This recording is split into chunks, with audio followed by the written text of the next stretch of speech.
Welcome to the speaker series on a shot glass of recovery. Yeah.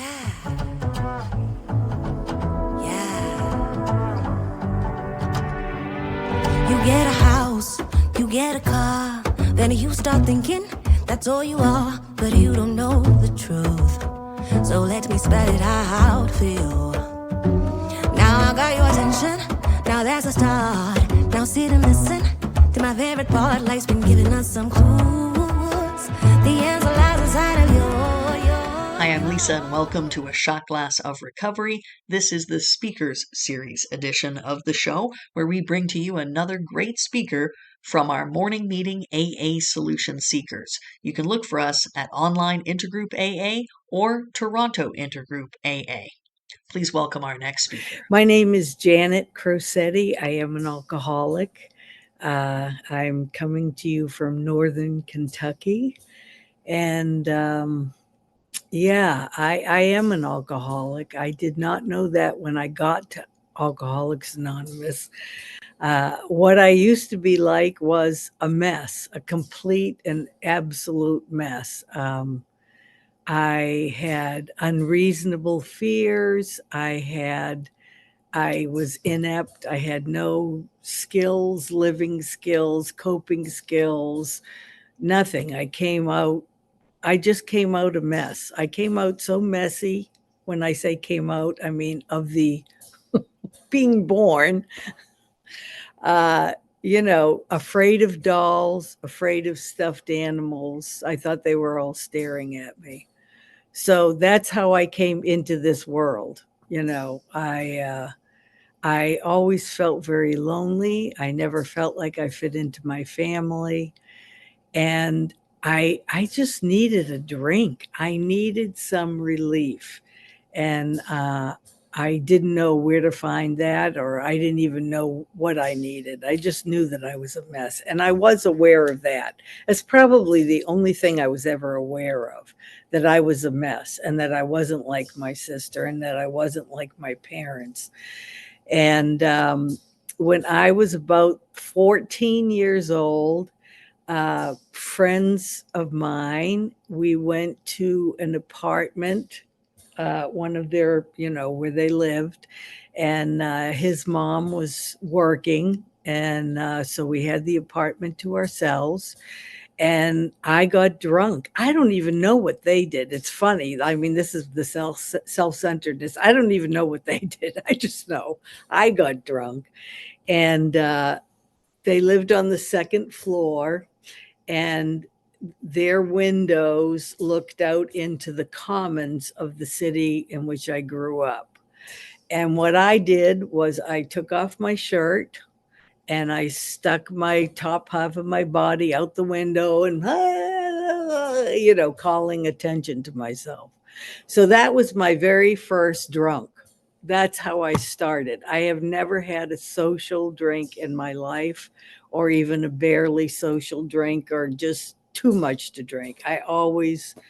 And really my intention from then on was just to get drunk. I just wanted to get drunk. I just wanted to be out of my mind, I wanted to be somebody else, be somewhere else, feel a different way, think a different way. I couldn't tolerate myself and my conditions, which were really inside myself, my own dis-ease with my own self. And I was very unaware of anything else, really. So I went on drinking and drinking and drinking and drinking. And when, I went to college when I was 17. And that's when I really started drinking a lot and frequently because, my parents weren't around. So, you go to college, they don't care what you do, really. You don't have to go to class. You paid, the money was paid. I didn't pay it. My parents paid for my college education. And, you know, I just I just drank a lot, and I went through different drinking things. I started out drinking, I think as a lot of people do, like Boone's Farm, whatever, and screwdrivers in a bottle, which, you're not drinking for the taste of that. You're drinking for the effect right away.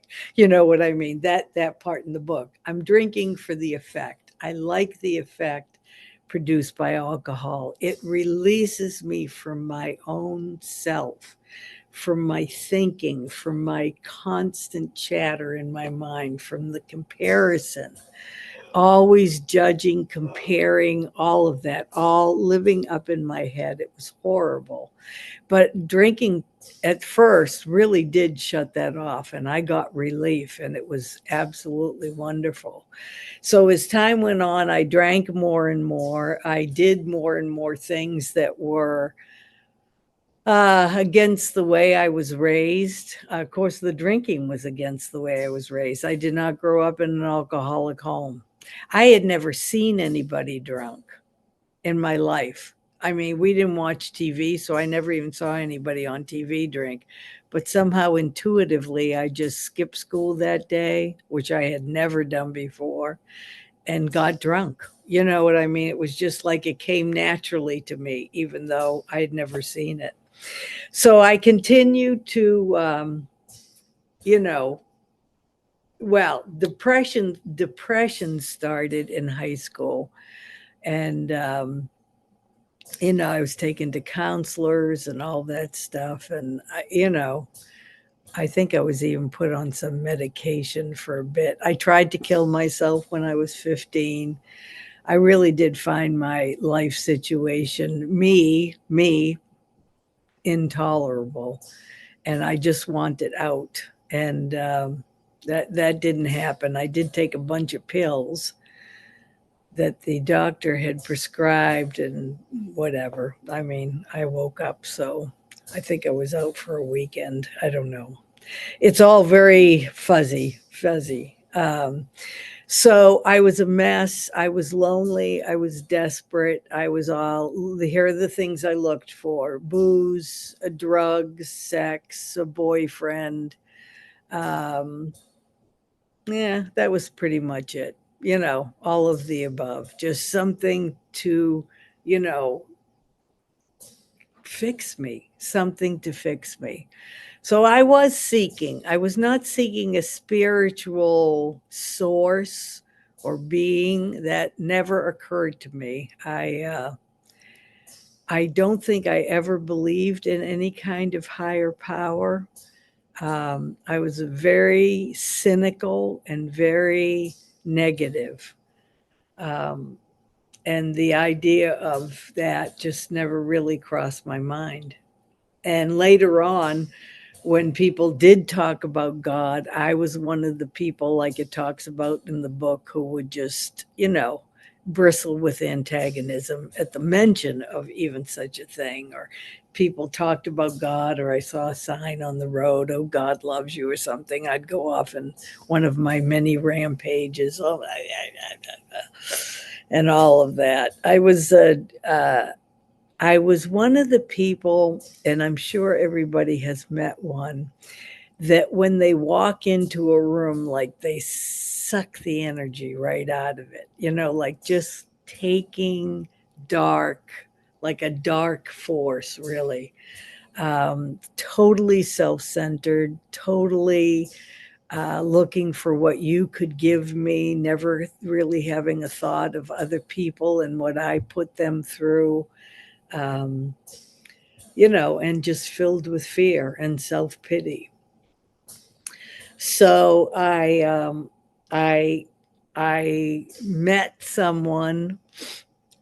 One of my friends was fighting in the Vietnam War, and he had a friend over there, and that friend started writing to. We started writing back and forth, and I fell madly in love with him. I can do that, even though I've never met you. I can fall madly in love with you. Special skills. I did have very special skills. One, I could fall in love with somebody instantly. Really. I was very good at that. That was a special skill I had. And we started, writing back and forth. I fell in love, and the plan was he was going to get home from the war, and then he was going to come to me, which was Massachusetts. That's where I lived. And we were going to get married and live happily ever after, of course, right? I mean, that was it. And that's how my mind thought. It was like black, white, this, that, never any realism or, never anything, really nothing. I mean, I was not a person of substance for sure.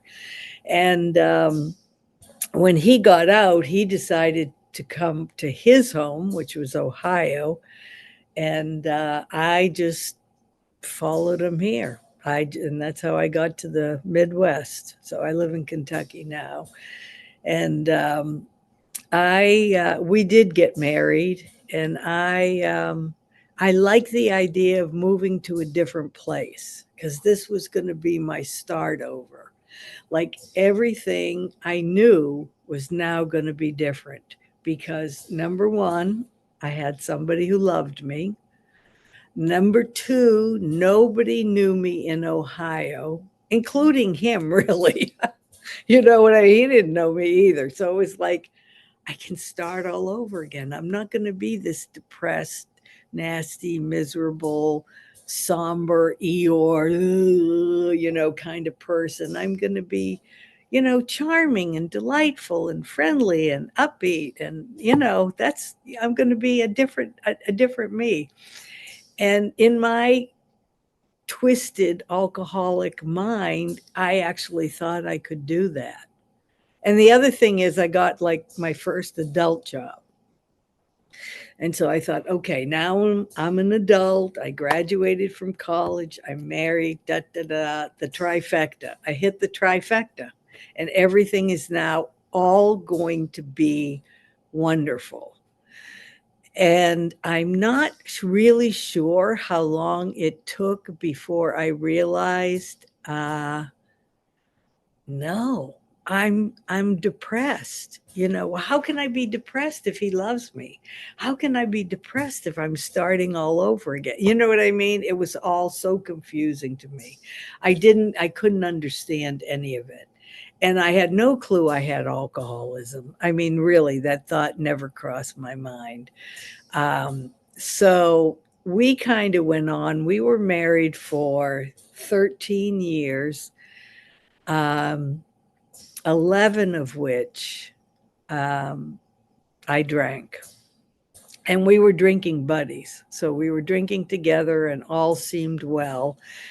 And I got sober, and we split up 2 years after that. But so how did I get to AA? I got to AA I knew this woman who was in AA.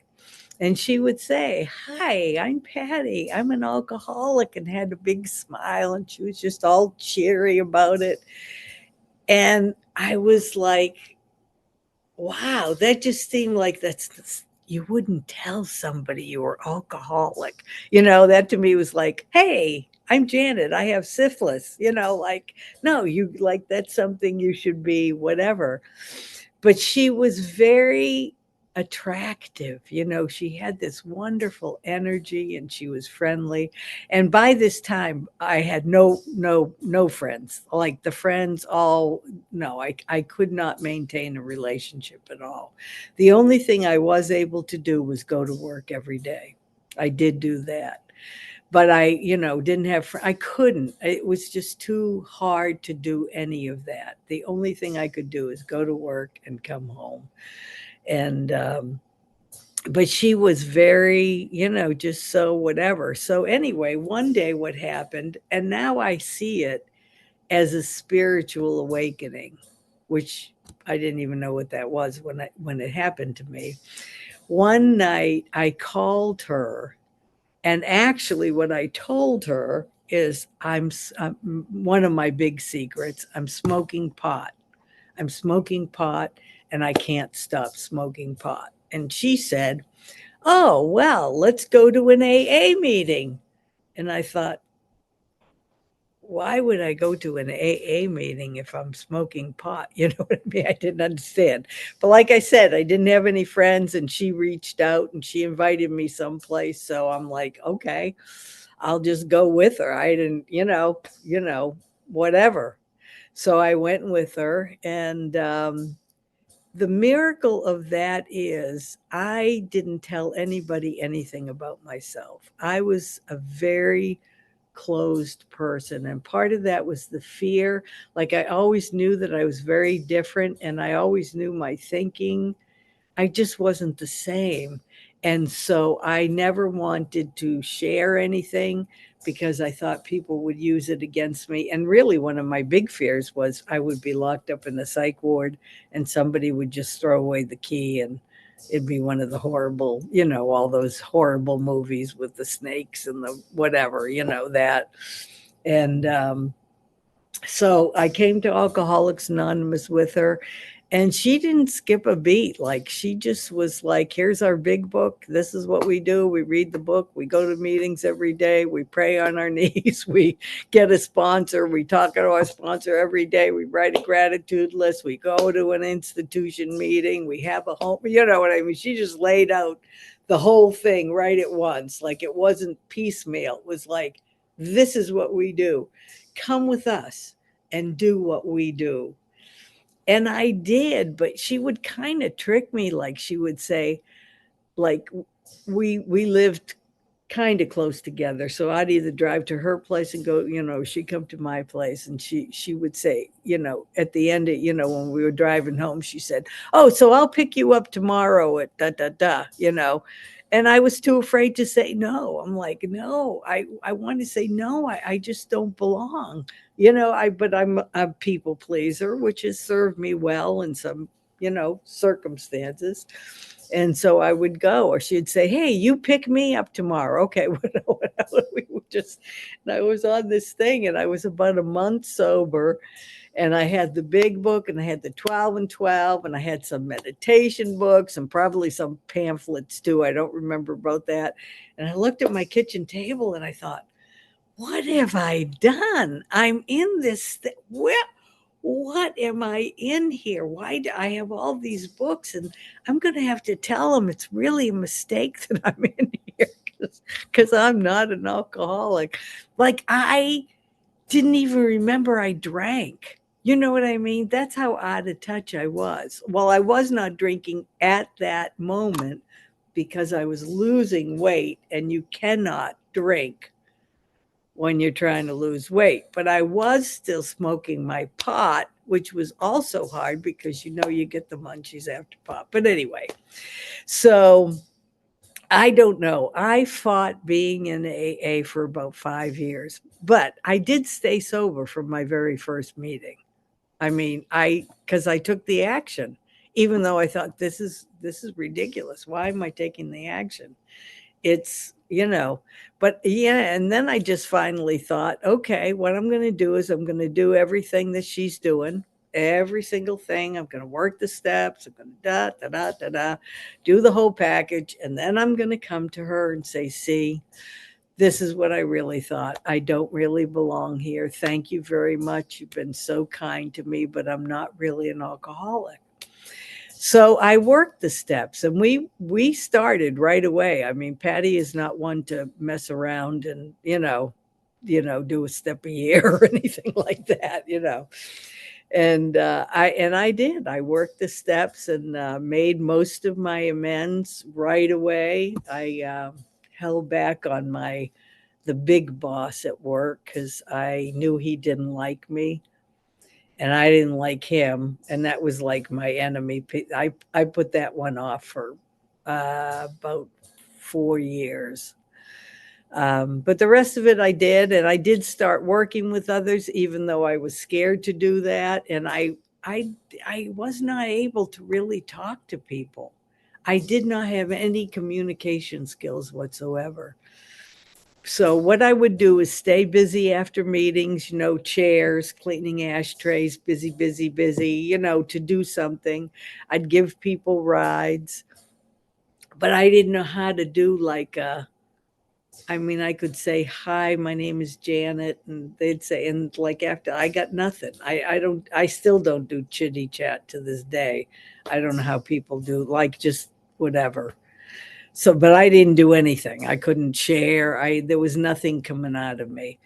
But people, started asking me, and then they didn't stay sober. And I thought, see, I'm doomed. You know what I mean? I always thought like I was a bad seed or something, like born, evil or something like that, um, cursed or, dark. It was all dark. Let's just put it that way. I was very dark. And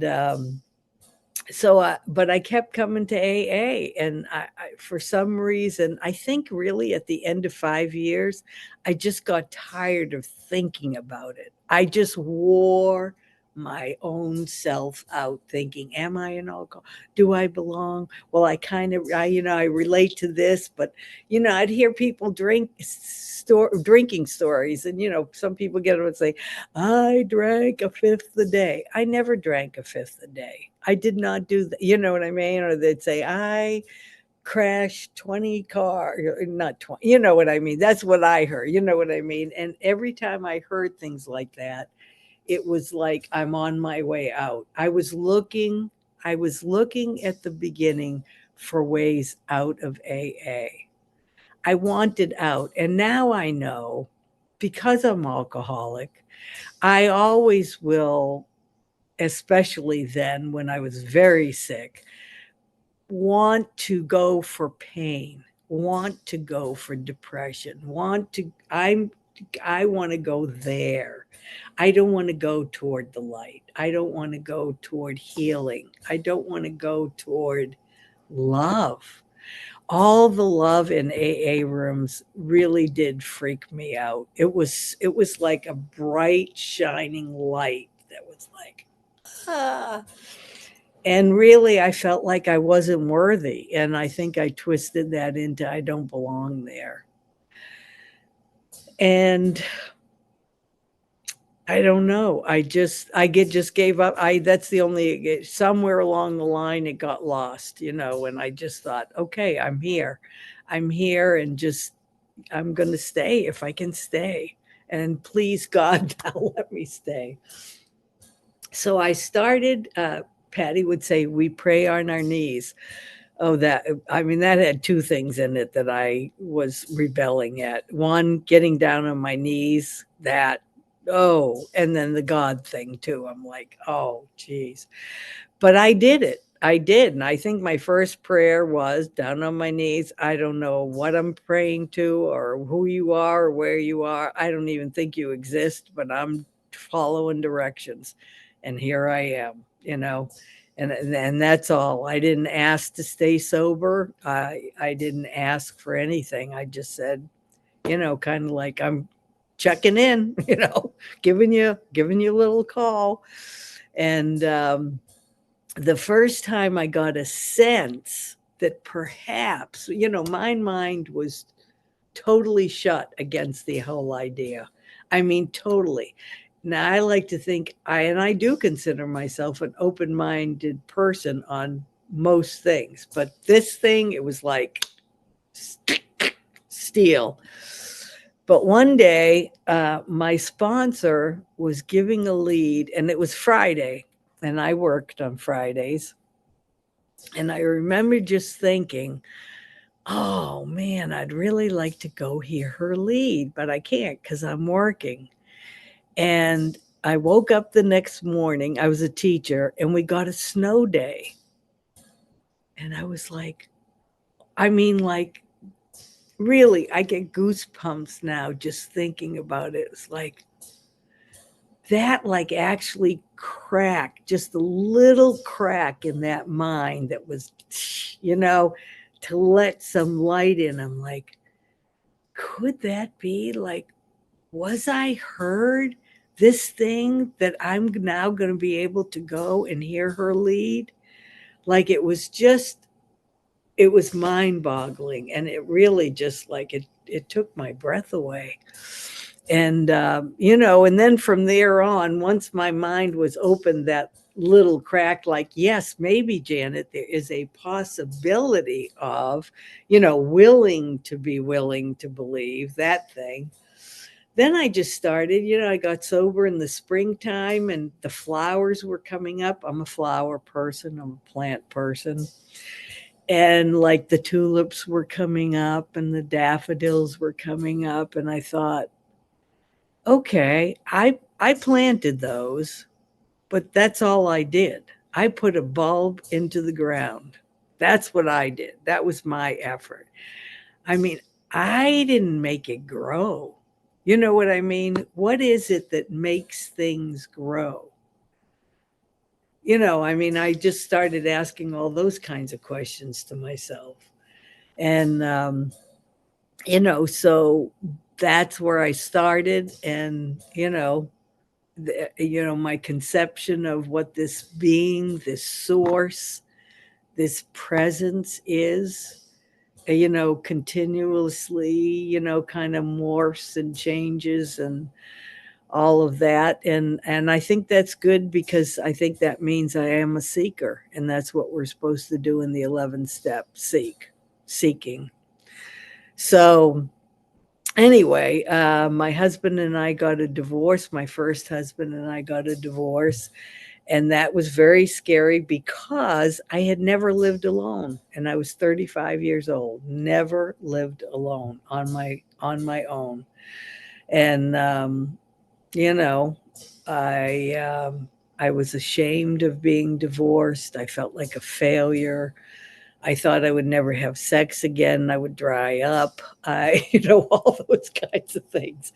But a funny story. So, one of my institution meetings at that time, the institution meeting I had was in a psychiatric facility, interestingly enough. And it was Friday night. And I thought, oh, Friday night, whatever. I'm like, oh, okay, I'm going to go to the institution meeting on Friday night. So then I get a divorce. So this institution meeting, the second floor had a window, and where they were, the people who came to the meeting were on the second floor. And as I was arriving, pulling up in my parking and going out and walking into the building, they'd all be waving at me, like bunches of people waving at me. Hi, Janet. Hi. And I thought, oh, this is my Friday night date.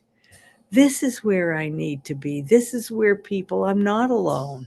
This is where people are really glad to see me and, can keep me company. And I don't have to feel like such a loser for nothing to do on a Friday night.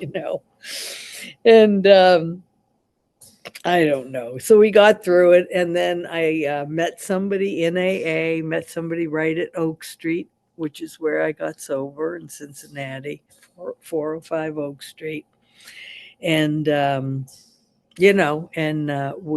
we got together and we've been married for 37 years, together for 39. And it's been wonderful. It's been okay. So what AA did for me over the years, and has taken many, many years for me, and everybody's story is different. This is just mine. It took me a long time, and I'm still not where I hope to be in the future, but I'm happy with where I am now and grateful for that. And if I don't go any beyond, it's given me the world. I received in Alcoholics Anonymous the ability to really love other people and the ability to be loved. I was so closed off before and had so much fear and so much resentment or whatever. Nothing came in and nothing got out. And AA has enabled me to do that. And AA, and we always say, when we celebrate our anniversary, really it's an AA anniversary, because if it weren't for the 12 steps and all of you, yeah, no, I'm a runner. Things get tough. See you later. I don't do long term, but I've done AA long term, and I guess I'm doing the marriage long term. So maybe I have to change that story about myself. Um, I always saw myself as a quitter. And really, I mean, God's kept me in AA, and all of you have kept me in AA. That's what it is. I got in the middle of AA because that's where my sponsor was. Nothing on my own, trust me. And it's hard to leave when you're right in the middle because you're connected with so many people, and you're a part of people's lives. And so anyway, so we have had, like any marriage, good times, bad times. Most of it has been absolutely blissful, and I've gone places, and we've been to, AA conferences and the international conferences. I went to all of them, starting with 1990. I was too afraid to go to the one in 85 because I was only a couple years sober then. And I thought, I can pull up by 2 years, I was starting to think maybe I could pull off. No, I thought I can't go with some people like for days. I can pull off a meeting like before the meeting, after the meeting. At the end of 2 years, I was kind of getting used to that. The first, I don't know how long, I was like, get me out of here. I just, was like, oh, I couldn't, I wanted to run away right after the meeting. But my sponsor was like, she had to talk to everybody, shake everybody's hand, have conversations. I just wanted to go, but I couldn't. I was too afraid to go to Montreal in 85, but we started in 90 with Seattle, I think it was. And we've gone to all of them except for COVID. We had reservations for Detroit, and that didn't happen because of COVID. And now this coming up 25, my husband has dementia now. I have kidney failure, so I'm on dialysis. So our traveling days are over. But you know, I I think when times are hard, and they are hard now for us. The thing that comes to me most is thank God for AA. And how do people go through hard times without AA? Without the steps, without somebody to share your fears with, without new people calling to get you out of yourself, without all the people helping with rides and food and love and kisses and hugs and, support and whatever. It's like, wow, what? I don't know how people would do it. I really don't. But I mean, AA is keeping us afloat so far. And I am really just living in this one day at a time thing for sure now. I'll tell you what, because when I think of the future, it's just too scary. And I'm just going to, hope that God gives me the strength to do in the future what needs to be done to give me that. And that's the prayer, the 7-step prayer asks for that, give me the strength to go out from here to do what your will is. So I'm counting on that 7-step prayer, but I'm just staying in today. And today is a beautiful day. We're both sober, right? We're still both sober. I'm at this meeting. I'm going to go to another meeting right after this. After that, one of the women I sponsor has 2 years, so we're going to go out to eat, and we're going to do that, and it's going to be a beautiful AA day. You know what I mean? And the sun is going to be shining. It's cold, but I don't care as long as I do need the sun. I do need the sun, and it looks like I'm going to get it today. So I thank you very much for listening, and I pray that you all have a blessed, sober day. Everything you do The answer lies inside you, you.